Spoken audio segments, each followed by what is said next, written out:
Enyumre no nsia abo enne eye juada openima abosome no ne nefua no eduno pepepe bosia me mamu nyina ajo na enyumre no nsia ne fa kase a mede bra we de edi makotene bi a wo bete ene se edom kuma wo mra hyebedwafie no wo mo ato bank a wo hwe anim se abato no finance minister ne aban do bepene so se E-levy no wo be ye free ho anase wo bete so nanso sa akirimopo no entumi amem Mampani Adom kwa kufu adon so ena yeshe Ghana fobo se emfiempe mienu ne aduasa 2030 no the friend is renewable energy no eyade a ebeye adwuma ewo omaimo ebie wo nso adom kase de bebro no se ya hwehwemu akodwa so ahwese bronya abai se de omafo to ade no aso wo to ade a ade bia ne bre atwam mekyere expiring goods no wani eku hu ana we eda nchen a eya anwumre no nsia kase enti de fa apomode ho nsem edwadie ene amanone ena afei ene gidie ne nyina ebeba wakwam eye live on so Facebook ne Instagram mesra wo se wo hwe no ho a aya like comment na afei so share medinde ma mekyere Diamond memo ajo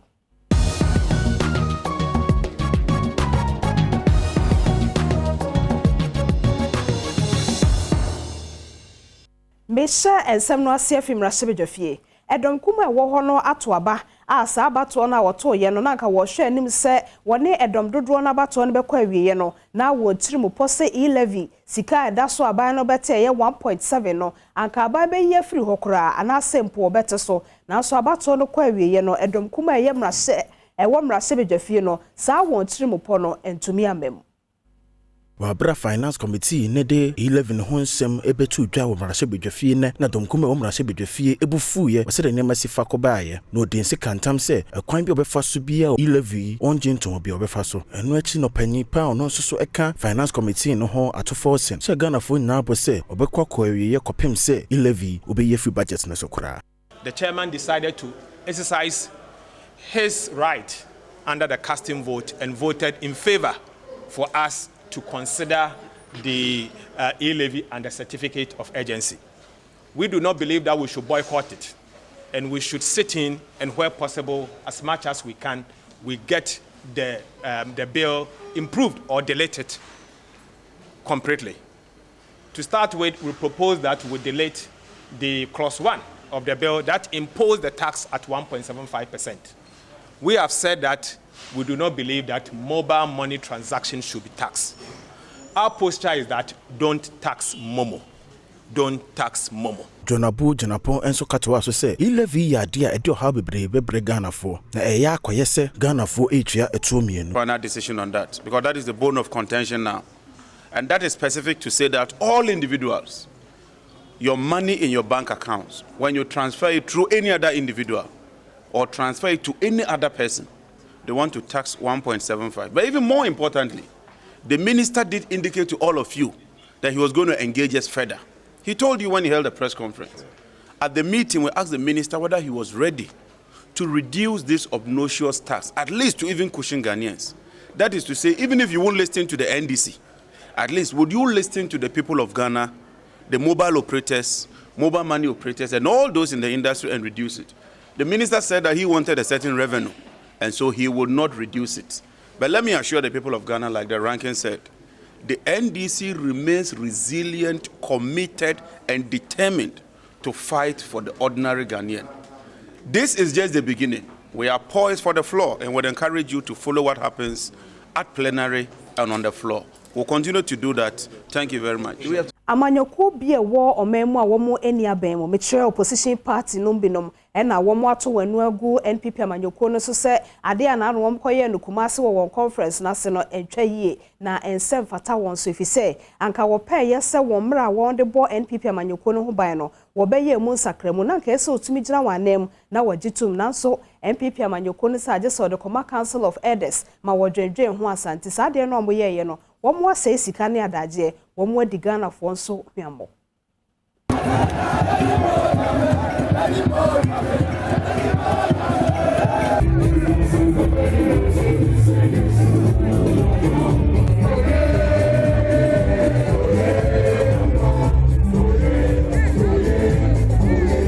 Kwasi Adom TV kofa bai wasan kandifo edema United Progressive Party adia mu bebo bia dia tuga ama obi wo enfuaso anaasɛ adwom foforɔ bi a watumi de aba no mo nipa wo nyinaa bɛbɔ dɔmpem abo mo nyinaa sa akɔ afɛdɛ mo naro no akɔma nipa kakra bi no ma decide ama the whole party ɛkyerɛ sɛ Nana Akufo-Addo ni leadership no nkɔ yie ɛkyerɛ sɛ ɔnti leadership ase ɛkyerɛ sɛ MPP structures ɔmfa nyɛ adwuma kasamafoɔ edema NDC amanyoko no wasantemantam ha owura Abbas Nurudin ekyirema nti ya de ya TV animu a yɛhwɛ no na yɛtwane ase nsakra ya ɔmo so ɔmo bɛyɛ no ɔmo constitution mu na bɛyɛ de yɛbɛba so ɔmo so a cars maako bɛyɛ 300 B8 akɛseɛ ɛba krom ha bɛsɛe ɔman sika de tɔ petrol no ɛmfa so bi ama so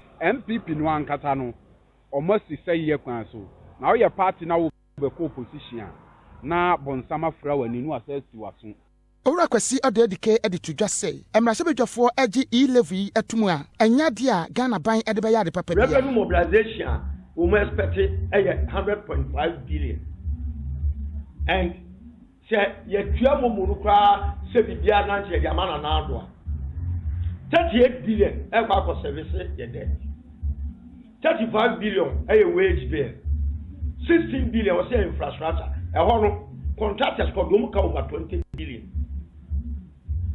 And this kind of Sadisaka crash, and Ghana be before beer the wire, Nana Awuku Denchambua Amanibuni. Asante Mantamu Jemtreni, the New Patriotic Party, and I say NPP, Amanyokono, ene Bernard and Chibuesiako. Na Ebra NPP Amanyokono, Koye, when Shiamunanu Yana, what ye and Rano. Wojina pampa so no abasobo bi odema Akufo-Addo aban ne se no kore waya ade pa emfa ho ne COVID-19 yade a ebetwitwa na mamuo enim nanso se ode na mamuo no toto US ene UK ho kura na wo mma Akufo-Addo aya ade wo Ghana.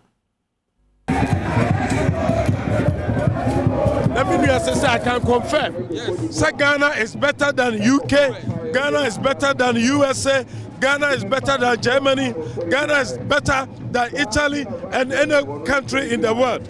Because abra COVID baye aduani abu abra COVID baye ya to Ghana ya say yanka say entade what you say abra COVID baye ya nam dum somu ayesa nipa bebrehwe wa wusi kuma say akwaya hodo ayeye na the same thing me ba Accra me be hunu akwaya so ayeye all the 16 regions ni nyina ayeye minuanom ade atia ne say development impuntuo entimi free soro ma say impuntuo countries na developing nyina no woman formal resources what are natural resources. They did not use their natural resources to develop their country, but rather they use tax. They use tax. So the E-levy, if the E-levy comes, Ghana will develop. Onyakupo bo wiase no. Obo soro ni asase. Ano chichi Edin Trom and the man Adam Eve. A free honor from the days of John the Baptist will not bring development from heaven to earth unless we pay tax to develop. This is the time for Ghana and Africa to develop. So the E-levy is good. Thank you so much.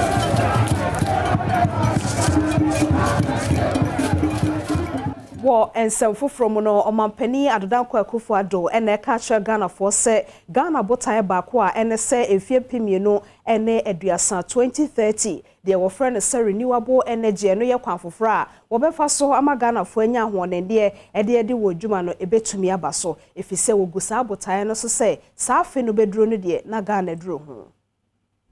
Omampani Adodanko Akufo-Addo ede sansemi to dwa abra edom bia wonum efi energy commission ene asreya ehwa adesua ho nsem so a board chairman awoda energy commission ano Professor Beneza Odro Wusu edi wonum anim no ekọ Omampani ni atena ye ede wonum a wodi nkunim ewo 2021 SHS renewable energy challenge nimu no ekochia no Janet Enkansa ene Christolaf Arthur eya adesuafo ewo Jema Pensan Senior High Technical School ya wokọ abre East Mens nimu enumu ene Omampani ede abasobode Emma commission ne say utumi ade sa adwumadie no ehyehye so ya ani kasem ewo mu nso ne say wonum a wodi nkunim ni nyina no na wonum eye mma eno da na di pefe say enidaso pa bi ewo ho edema wo man.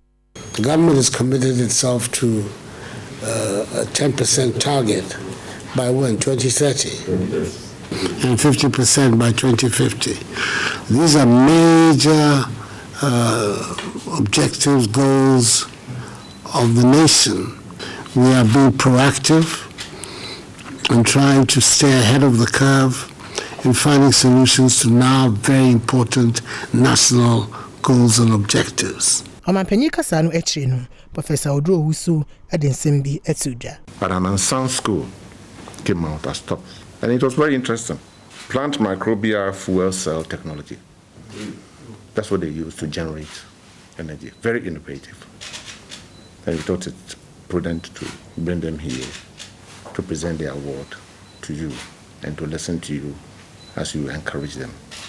I think they are all products of the free SHS, and these are quite significant landmarks that they've made, Your Excellency. Well done. Ase Bejafie bio. Onipa wada Adom kuma no ewo mrase Bejafie ene Haruna Idrisu na wura yi kire se enya de afa ye ba besimu eye efiempem mienu ne aduonu mienu 2022 no wo besoso NPP aban so ewo besia bom efise baabi a wabro besia gu o my Ghana triso akoduru no aye yie. Mano.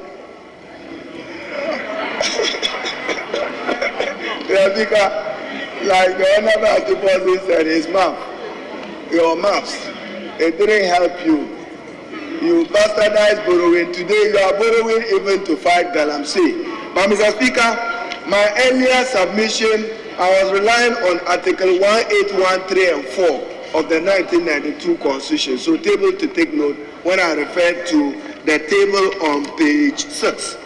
And I still think that we should distinguish between the loan and the grant so that we know what Parliament is doing. But Mr. Speaker, may I refer you to page 8 of the committee's report. Contingent emergency response component.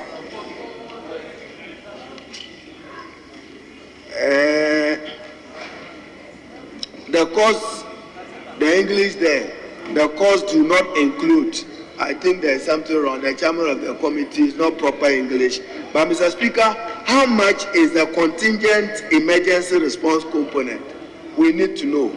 I've seen some figure there, but you are referring to the project is expected to end 30th September 2027. We need to know the proper amount designated for that purpose. Then, Mr. Speaker, when you come to component 2, enhance governance in support of sustainable artisanal mining. Do we really need money for enhanced governance? We have all the laws in Ghana, we have all the institutions, we have all the structure. So probably next time, the Ministry of Lands and the Ministry of Finance must negotiate better where to direct these funds. Why? They are not supposed to come and teach us governance. All we know is that we have failed in our quest to fight Galamsey. Is that why you are bringing in loan to come and help you fight? Because if you go further into the report, Mr. Speaker, you will come to page... I will continue.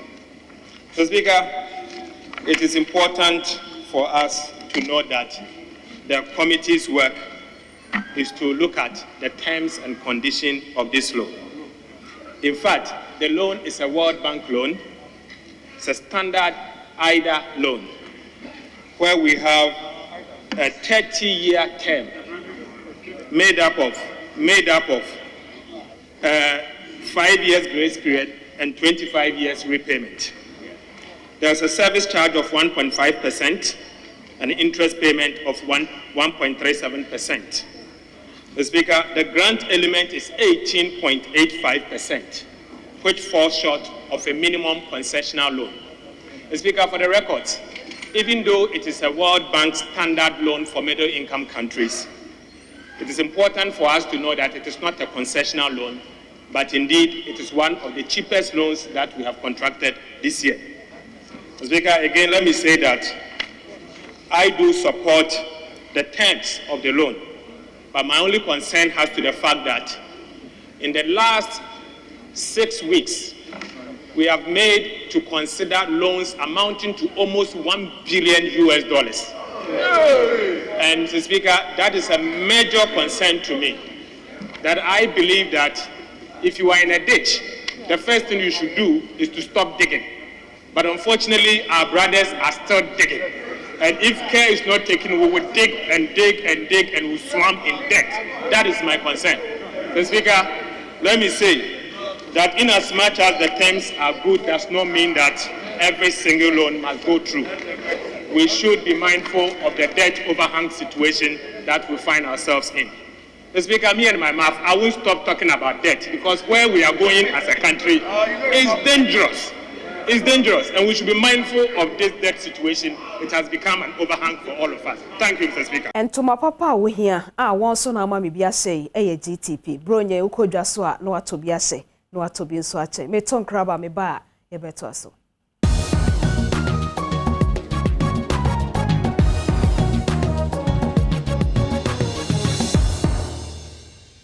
Meda se kasie Adom TV so and agusa ocean way numre no sia de meto aso Ghana TV service for NHS wo mo de dwumade BS we ni so a wo pese ensano dwuma eno no wo friend say technical and vocational training no wo mo etumi ma edin ne anuonyam sronko bi ebata ho de wo friend say branding no bi se ne be ya ebeso manfo bo say so obi de ne nsa ye adwuma na say wonimde fa technical and say vocational no ho a eno so eho hia pa. Se oman we beye ye na national development be badia TVT adebako a odi na kuma betum na ansa na ebeye ye pa no e de gise ye di agencies na beye baako na se ne be social mo twro nyina be baako caricon die obi besua wo bumpurugu yoyo se oba Accra is the same thing na de ni nua wa Accra asua. Unlike first na bibia ye basa se de ni nyina bae na parliament G2 mu preno Ghana TV service to say na Ghana education service no na Ghana education service omo secondary school ni basic grammar but TV de insane adwuma tie uniform so ba besisa wa ni nyina ka brand no ho TVET ni oko school a bia wa hye coat ni tie ni trousers a ni bag o kita ya brand ni TVET school na yen we call workshop so a yen overall very nice one branded with our PPs ni yen protective personal protective equipment all those things no o man penny ba be hwe say bibia because it will give a new face. Say nebe as time goes on, Crawford be choose say omoma ni words because TVET school, chain grammar school. No mean can say grammar school ni new. Yeah, but on say no a dear na market nipe Crawford no immediately. Now I engaging. Who cause your history. Uba nipa ne beka say usua history po brabesua sta na edwuma bi se ne be a wo be hot cake sa TVET ye Ghana band ye se ne so yi na edobia se hene oku ogu ahia oduro penny breakran enso che se wetwa asase no eka aduanan e de ama aban se wo momode asesa asase no de ama no obetumi aba besi eye TVET school ni bi e wo ni wadubia se ne no so atumi aboa ama ne important fo no wo mo anyamfa so de afi TVET ne so Ebrama nyina se afahye ekoso ewo ni wadubia se ye wa dance south mensini mu ewa santimantem mu na adom kase ama ni boni Isaac Nomenyo ene adubia se hene ogu ahia oduro opanyin berenkran etwetwe enkomo ene odi tu dwase se ye na ento asosuku ahodo a wo man Ghana mu efakase na eye technical and vocational institute anka beboa ama ensano adwuma no adoso ewo man Ghana mu na afei so obi be free school mu a wonya adwuma no nso eswate ewo man mu yehwe ne amboa amadubiase maabunu omanya adwuma edi yensa ye abie oma kasa adwuma afa nipa esin se omubeko akokochin akopa adwuma eniti me ne mpanyifo yetra se afi yetwa mu no Yagusu yenyaye ese otumfo obo baabi na onyaye na ho hia no. Enu sunti mayi asase kakraka 40 acres. Say regional minister Fatu Omampenyi anim say Edubiasi yehia Technical Vocational Training Institute. Enwachi ena asante mante musuafo sime no sai mensa enso editu dwase sisi ye wosempanifo tenase na wode hihye yefufuru gu akwam ababua amma suapo ahodo wo man Ghana mu atimi atete emofra wabra obetimi enyansa no adwuma ochemu se maimu no nyina e wosisi yesesa ya adwen e wadusua ho ne ye ginsa no adwuma no ankasa etum dodo esanse eno ne beboa amma adwuma ye no akoso e wo man Ghana mu na we dia misra wo mi na manfo ye ti hei hwan na eda adaja yenya wa hwan da da jamu da mun kire me ba cho yenta ade ni antuma na yefira no enta ade no hwan na pam ye enya vocation afo enya ho mesua sinstressing ani tailoring o vocation enya na pam mama no na obi a wo wan pam atade amu ansha o ho ye fe na beda daja wo si do pam atade na ma wo bon e wo say ye change baby a ya dwen no e wo no so otimi ye wo ka e ma wo do ka no enante ema enya okwam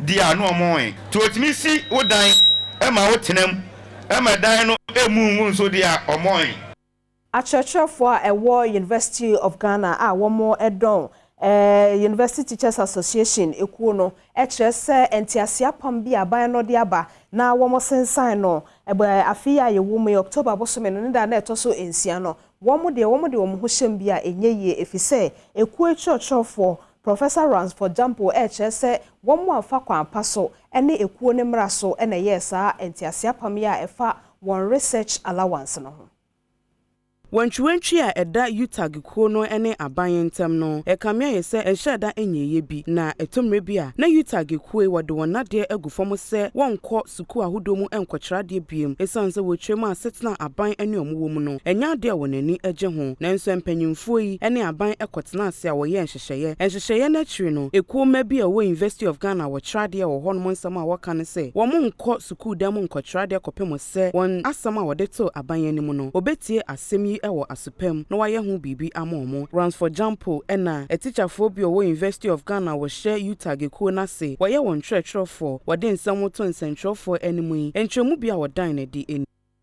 last week Friday you share the members no mo see there be on into musa na wo hwɛ universities a nson na atro eso ma reject MWA no emu miensa mpo ye de omubomu a omododo edo so sen enkai na aka ne nyina enti no entumi mba se University of Ghana ha ye lectures wa ya kobro 2000 students wa ha ya kobro 70,000 na yentumi mfa ya hon compare another university a ono wo come school for any lecturers nyina abomu a bikro mo nkodi 200 po enti na omo pache se nipa na ewa ha no and other universities na ejetena edoso sen nipa ewo omo ka se the status quo must be maintained. Afi was signed the to say se ada wate aban so atia no enya de se wo be ko school dem akwatra de kopem se aban ebetie won sam a wode afa won panyimfo so no enti no panyimfo o share mo ne wo ya adwen behind the scenes but I say they don't want to commit. And you know, the point is this is what our members are saying. Ordinary university teachers no more hanasa no more ka. Conditions of service here poor.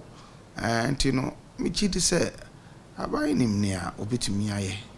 Meton kraba enwachi media pomodeni ni dwade mu nsem beto so me so tweme me basisia.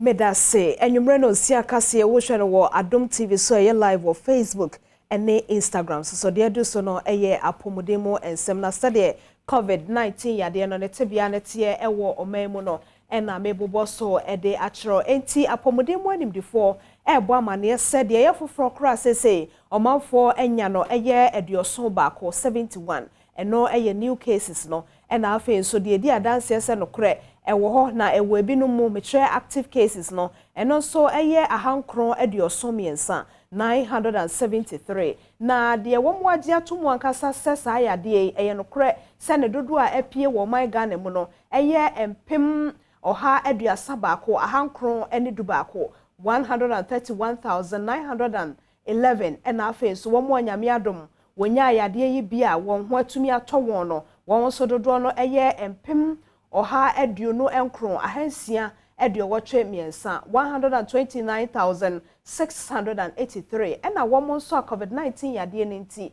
wahwere won kwa no won so edodo eye apem baako ahenu ne eduonum enum 1,255 international say wo my Ghana mu no COVID-19 yade no sei ena ne pempenso no etie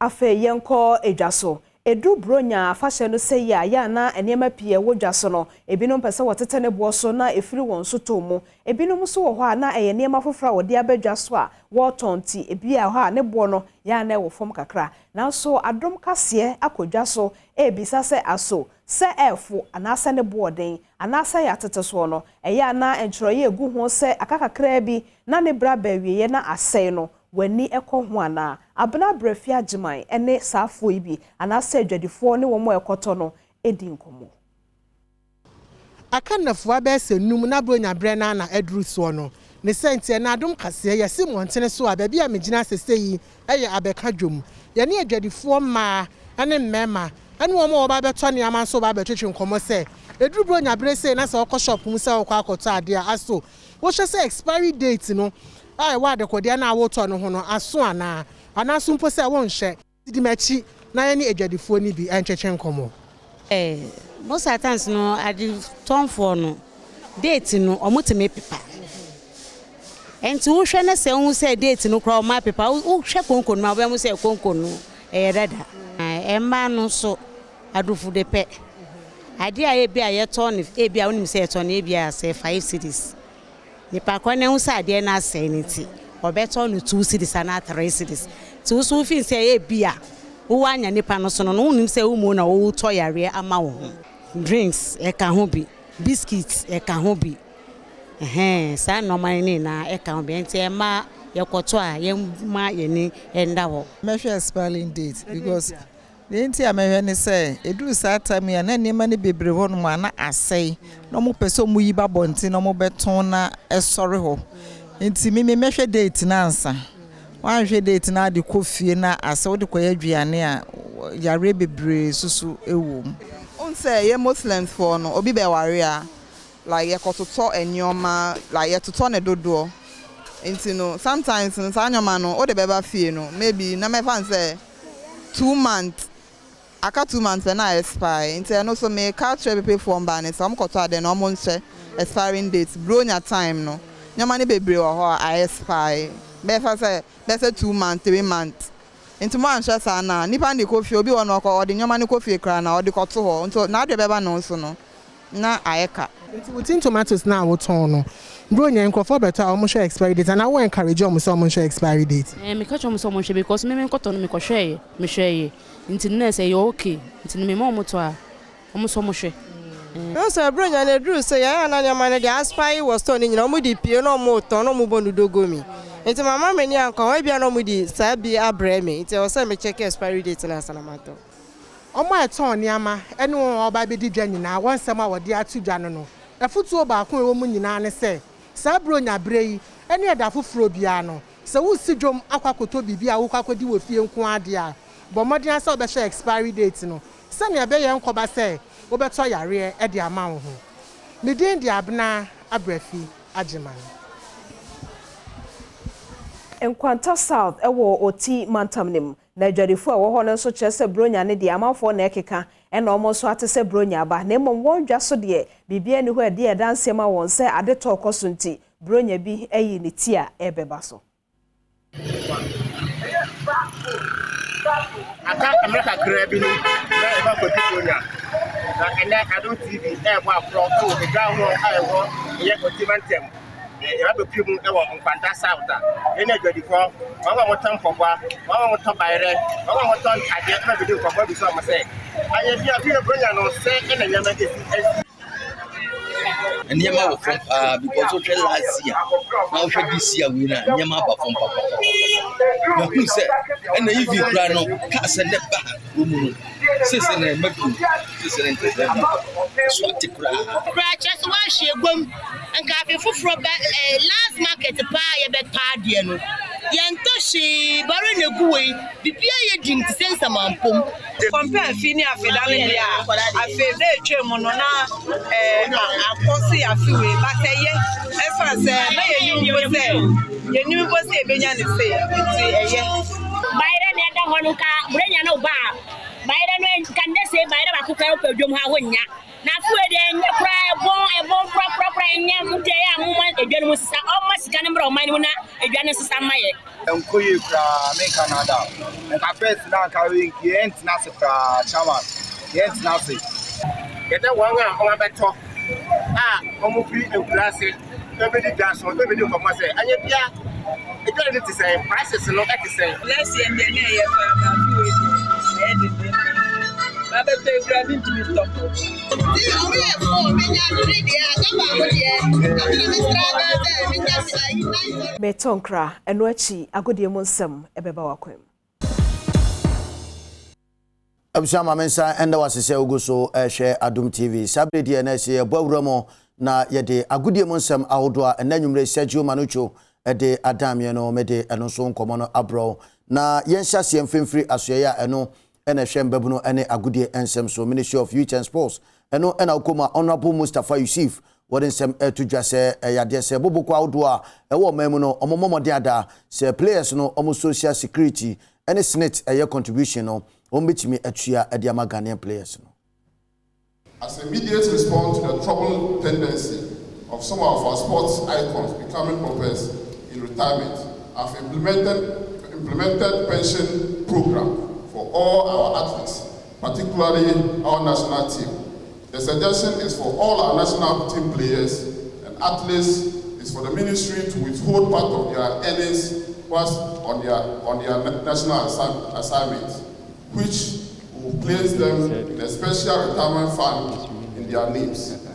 Etiwe ensemo peneno adi tujabeka na no ebeto dwase House of Folk entry players ni bi senate eno nenam so de safutwe kono yenkum na fe yenhwe Ghana Football Association na se Owura Kurt Edwin Simeon Okraku FA president en wode tujase nyame atomachina na omunso ehwe nim se coach Milan Rajvak ebe nemu players a yede beko akopiemo ewo AFCON jumedie na se. Beginning tomorrow, the app would receive a lot of exclusives, including, but not limited to, the official announcement of our warriors who will be journeying to Qatar and then to Cameroon to fight for honor and glory for our dear country. Afema yemfenwie ewo phobia never say die until the bones are rotten na board chairman Toby Afede the 14th and they were nsem kakra etudwa ede eboa abranche glass na wakose omomode ada se ko samaboadu obetimi aboa ene ne experience no sebe ya has team no ebetimi agenda so. Awako was part of our plan. He wasn't available. Junior was part of our plan. He wasn't available. Afutu was part of our plan, he wasn't available. Konedu was part of our plan, he wasn't available. Okay, each one of those could have made some difference. So the plans of Awako did not come to us as a surprise. And we expect that his experience will benefit the others. And once he keeps a cool head, we expect a lot more from him. Abusama minjina so na ensem outdoor Sergio Manucho ademane ne no memfa eno so ensiwa na sabri Diamond Baby emfa de aka empeso mfa mawo midin ade Kobe Stone okumankra pakwa amaka ensuruja adura enyono numero 1 she Kasia mede so mo no me gina we so de abawie ne mo mansroma dwumadie na mede so na kai se wokodai wo de Pepsodent bechichil se me din de ma mechra Diamond Nyame omaye chena. If you give me benzo, I give me long life for me the who baby a day and night. Fis and I say no be my might. I know say one day we go die. But no be to the whole world. It's over me die. I know I'm a member. I know I'm a show. Ah, it's your joy. Papa, Mumba say, Adom TV, kuda.